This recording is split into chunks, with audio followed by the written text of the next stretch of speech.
और उपस्थित सभी सदस्यगण, राजमती पिपरपाती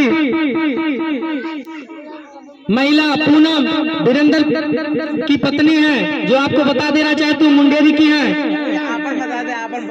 गुड़िया बसैया की है। वीरेंद्र कुमार सर किठूरी के हैं। संजय मास्टर साहब बसैया। महेश गौतम रगड़ाबाद। चंद्र प्रकाश भारती बौद्ध महासभा के कोषाध्यक्ष हैं, सकुई के हैं। सभी लोगों को मेरा तहे दिल से नमो बुद्धाय, जय भीम, साधुवाद।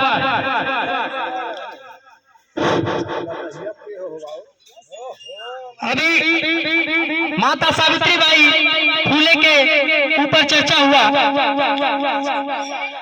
माता सावित्रीबाई फुले का जन्म 3 जनवरी 1831 ईस्वी में हुआ था। सतारा गांव, नायगांव, सतारा जिला, महाराष्ट्र में। पिता का नाम खंडूजी निवेश, माता का नाम लक्ष्मीबाई था। सन 1840 ईस्वी में जब 9 वर्ष की थी वो, तो उनका विवाह हो गया था। 12 वर्ष की आयु के साथ 12 वर्ष की आयु के साथ महात्मा ज्योतिबा फुले के साथ हुआ था। सावित्रीबाई फुले, अभी आपको बताया गया कि वो पहली शिक्षिका थी, लेकिन सबसे मेन चीज किसी को नहीं पता होगा कि माता सावित्रीबाई फुले वो पढ़ी लिखी नहीं थी। जब पढ़ी लिखी नहीं थी, बताइए, फिर भी वो पहला स्कूल खोली थी। ये चीज अगर कोई औरत को भी खड़ा कर दिया जाए कि आप बच्चों को पढ़ाइए, शायद वो नहीं पढ़ाएंगे। लेकिन धन्य है ज्योतिबा फुले, उन्होंने माता सावित्रीबाई फुले को पहले पढ़ाना और लिखाना सिखाया। जब पढ़ाना लिखाना सिखाया, उनको पढ़ने लिखने का जानकारी हो गया, उसके बाद उन्होंने पहला स्कूल खोला। आज जिस समय उन्होंने स्कूल खोला था, उस समय बहुत ही आडंबर था। जो अभी आपको बताया गया कि उनके ऊपर कीचड़, पत्थर, गोबर, यानी तमाम तरीके से उनके ऊपर दुर्व्यवहार किया जाता था, लेकिन फिर भी उन्होंने संघर्ष करना नहीं छोड़ा। वो धीरे धीरे एक ना एक स्कूल बढ़ाती गई, खोलती गई और महिलाओं को पढ़ने लिखने का ज्ञान देती गई। यहाँ पर उस समय जब बेटियां घर में पैदा होती थी, तो बेटियों को मार दिया जाता था, जिंदे जी मार दिया जाता था उनको। उस समय बेटियों को पैदा करने का भी आप लोग को अधिकार नहीं था। जिस तरीके से जानकारी होता था लोगों को इनके घर में बेटियां पैदा हुई,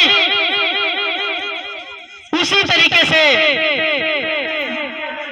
मनुवादी विचारधारा के लोग बेटियों को मरवा डालते थे। आज के समय भी कुछ लोगों के अंदर ये भावना है कि लड़की पैदा होती है तो उनके अंदर खुशहाली नहीं होती है, अगर लड़का पैदा होता है तो डीजे और सब कुछ बचता है। ये भी आज भी कुरीतियां ये चीज है आप लोगों के अंदर, लेकिन ऐसा आप लोग कतई ना करिए, क्योंकि आज के समय में देखा जाए देश में जो लड़कियां कर के दिखा दे रही हैं, वो लड़का नहीं कर पा रहा है। और लड़कियां तमाम डीएम, एसडीएम, कलेक्टर, तहसीलदार तमाम हो रही हैं। जैसे आपके जिले की ही दिव्या मित्तल जो डीएम थी, इस समय ट्रांसफर हो चुका है उनका, मिर्जापुर में हो गया। इसी तरीके से बस्ती में एक बार आई थी रोशन जैकब, तेज तर्रार डीएम थी।